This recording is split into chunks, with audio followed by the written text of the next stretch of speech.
Salut à tous, on se retrouve pour une vidéo spécialement consacrée au Barça et on va réagir au Classico. Ici, je ne vais pas faire de vidéo débrief, mais plutôt voir les jeunes joueurs qui ont marqué des points. Parce que comme vous le savez, Hansi Flick doit faire avec. Dans le sens où il y a beaucoup de joueurs qui sont soit au JO, soit pas encore revenus de l'Euro, en tout cas pas à 100%, des joueurs qui sont blessés, un mercato qui n'avance pas parce qu'il n'y a eu aucune recrue.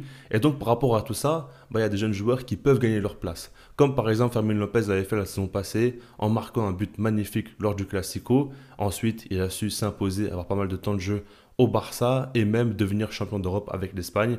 Il joue encore une fois même les JO où il peut briller. Enfin voilà, sa carrière a été totalement lancée et c'est tout le temps comme ça. Il y a toujours des joueurs qui vont gagner leur place et convaincre le coach de rester et de ne pas recruter à leur poste.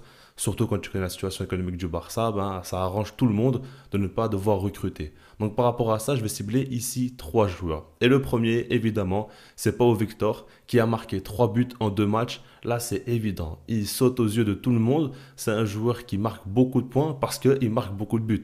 Déjà, son but face à City était excellent. Il y a même une action où il laissait passer le ballon entre ses jambes. C'était assez magnifique. Ça avait fait beaucoup parler. Là, on voit face au Real Madrid, il met un doublé. En soi, c'est pas 2 buts excellent, pas de buts magnifiques qui vont nous marquer, mais il est présent dans la surface et c'est quand même des buts importants pour le Barça. Maintenant, surtout, ce qui m'intéresse chez ce joueur-là, c'est que là, face au Real Madrid, il a été utilisé de manière assez spéciale. Il a démarré en tant qu'ailier droit, alors que c'est un numéro 9 pur. Pour ceux qui ne le savent pas, c'était le meilleur buteur du Barça Athletic la saison passée, avec plus de 20 buts inscrits. Là, il commence en tant qu'ailier droit et au final, avec le ballon, il se recentrait. C'était un rôle hybride et ça lui réussissait bien. Et si jamais il a su le faire, c'est parce qu'il comprend très bien le jeu aussi. Là, vraiment, c'est l'une de ses grandes qualités, grosse compréhension du jeu. Il arrive à bien se situer sur le terrain et à bien se connecter avec ses coéquipiers. Ça, c'est très important. Au Barça, un numéro 9 doit savoir combiner avec ses coéquipiers et réussir à faire briller les autres aussi.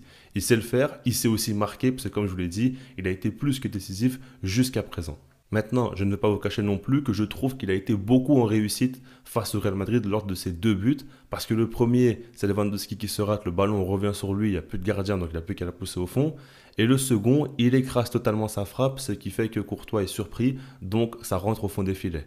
Et cette réussite-là, il ne faut pas non plus s'enflammer là-dessus parce qu'une fois qu'elle ne sera plus là, il faudra voir comment ça va continuer. Mais en tout cas, ce que j'aime beaucoup chez lui, c'est sa compréhension du jeu et son apport dans le jeu. C'est un joueur qui presse énormément, qui fait beaucoup d'efforts. Souvent, il initie le pressing aussi. Et puis, c'est un joueur quand même qui combine bien, qui a l'aise balle au pied. Et tout ça, c'est très important, comme je vous l'ai dit, pour le Barça. Maintenant, là où c'est vraiment intéressant, c'est qu'on sait tous que Lewandowski, à 36 ans, est très âgé, ne va pas non plus jouer tous les matchs. Il faut un numéro 9 quand même de soutien. Victor Roque apparemment ne fait pas du tout l'unanimité. On le voit que ce soit pour Xavi, pour Hansi Flick, c'est très compliqué pour lui d'avoir du temps de jeu et d'avoir une certaine assurance. Donc par rapport à ça, on ne sait pas trop s'il va être vendu ou non, on ne comprend pas trop ce qui se passe autour de son cas. C'est pour ça que Pau Victor marque beaucoup de points et ça m'intéresse fortement de voir ce qui va se passer. Est-ce que Victor Roque va vraiment être vendu? Dans ce cas-là, Pau Victor aura certainement sa chance dans l'équipe première ou peut-être inversement. Victor Roque va rester et Pau Victor va être vendu. Je pense qu'il y a une des deux possibilités qui vraiment va se faire parce que Pau Victor a déjà 22 ans tout de même. S'il reste encore au Barça Athletic, c'est pas non plus la meilleure des choses pour lui. Il y a quand même une certaine hype qui se met autour de ce joueur. Il a gagné beaucoup de visibilité. Il a marqué face à Manchester City, face au Real Madrid. Maintenant, je pense que pour lui, c'est soit l'équipe première, soit il est vendu. Je l'imagine mal continuer à rester avec la B en 3e division alors qu'on voit bien quand même qu'il a beaucoup de qualités. C'est un joueur qui me fait penser à Jude, pas forcément dans le profil, mais ce type de joueurs-là qui sont plutôt âgés, on va dire, pour l'équipe B, c'est-à-dire 22, 23 ans, mais on voit qu'ils sont quand même largement au-dessus du niveau de l'équipe réserve et peut-être pas vraiment encore prêts pour l'équipe première. Donc c'est compliqué de voir qu'est-ce qui va se passer. En tout cas, je pense que son avenir est lié à celui de Victor Roque, donc on verra bien ce qui va se passer. Maintenant, on va passer au second cas, et là, c'est Alex Vallée, un joueur dont on a très peu mentionné jusqu'à présent. Il a été prêté la saison passée du côté de Levante. Là, il est revenu au Barça. On sait qu'au niveau des latéraux, il n'y a pas beaucoup de joueurs, donc Hansi Flick a voulu le tester au lieu de vouloir le reprêter ou le vendre. Ça a été intéressant, au final, il marque beaucoup de points. Et comme pour Pau Victor, il a eu un rôle assez spécial. Parce que de base, un latéral gauche qui est gaucher, là, il a joué côté droit avec une interprétation du rôle d'ailier lors des phases offensives qui a été très intéressante. Il est donc devenu ailier droit et a dû apporter beaucoup parce qu'il était seul sur le couloir. Pau Victor était devant lui, mais lui rentrait beaucoup plus dans l'axe. Il a eu quand même beaucoup de travail offensif à faire et ça a bien fonctionné parce qu'il a été dangereux lors des 2 buts. Il a été présent. Pour le premier, c'est lui qui fait le centre du pied gauche pour Lewandowski qui se rate, mais ensuite Pau Victor peut marquer. Et pour le second but, là c'est excellent parce qu'il met un extérieur du pied magnifique et Pau Victor n'a plus qu'à la pousser au fond. Vraiment, c'est très très fort ce qu'il a fait. Il marque beaucoup de points. Le seul petit point négatif, c'est lors de l'entrée de Vinicius.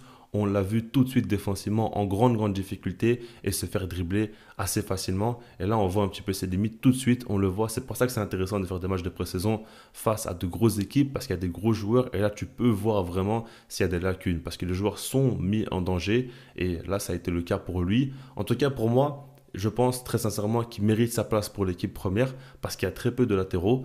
Tu ne peux pas forcément recruter. Et un joueur comme ça qui est quand même bon offensivement, il utilise bien le ballon, il peut jouer à droite comme à gauche, fera beaucoup de bien, pas forcément en tant qu'un joueur important, mais quand on sait que Baldé revient d'une longue blessure, il va falloir aussi un joueur qui puisse le faire souffler. Et je pense que vraiment, on a un joueur assez intéressant. Après, il faudra voir sur la suite, mais évidemment, défensivement, c'est encore trop léger, mais offensivement, en tout cas, c'est très intéressant. Pour terminer avec les joueurs qui ont marqué des points, il y en a un qui est vraiment aussi important à ce niveau-là, c'est Marc Bernal.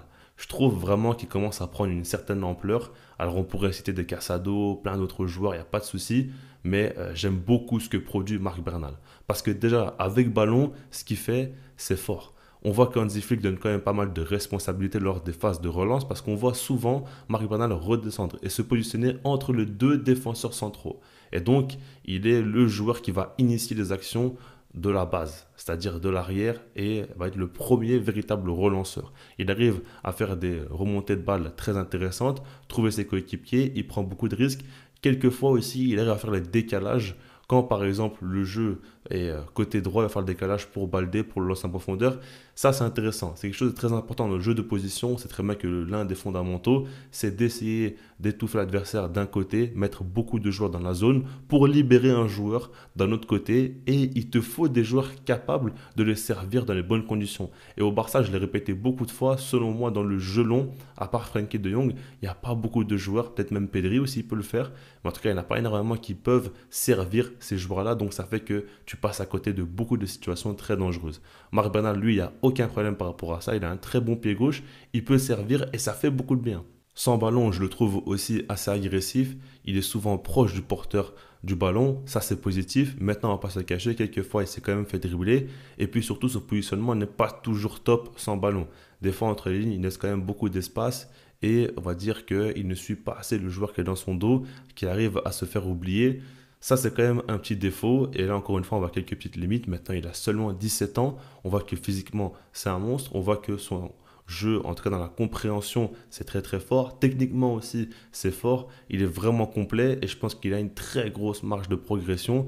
J'attends de voir s'il peut progresser dans son jeu sans ballon parce qu'avec, c'est quand même déjà très fort. Et je pense vraiment qu'il peut atteindre un très haut niveau. En tout cas, j'ai beaucoup d'espoir en lui et je pense que c'est le futur du Barça. En tout cas, un joueur sur lequel il faudra compter pour les années à venir. On verra comment ça va évoluer, mais en tout cas, voilà. Par rapport à ce Classico, il n'y a pas non plus grand-chose d'autre que j'ai envie de dire, parce que je trouve que, voilà, il y a des situations qui ne sont pas forcément toujours intéressantes. Ici, je parle de 3 joueurs qui sont très jeunes, qui font leur premier véritable pas dans l'équipe première et qui vont peut-être gagner leur place pour l'équipe première lors de la saison prochaine. Alors on pourrait aussi parler de Marc Casado parce que pour moi c'est quand même un joueur important. Lui, on sait très bien qu'il est désormais un joueur officiel de l'équipe première. On voit qu'il joue de plus en plus, qu'il apporte beaucoup aussi à l'équipe, mais pour moi c'est pas vraiment une surprise. Marc Bernal par contre, c'est un joueur, je m'attendais à ce qu'il puisse faire de belles choses à l'avenir, mais là tout de suite montrer un tel niveau, avoir autant d'importance dans le jeu, franchement c'est très fort. C'est une excellente nouvelle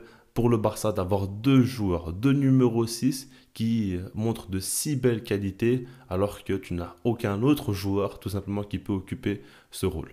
Maintenant voilà, je vous laisse là-dessus et puis sinon moi je vous dis peace.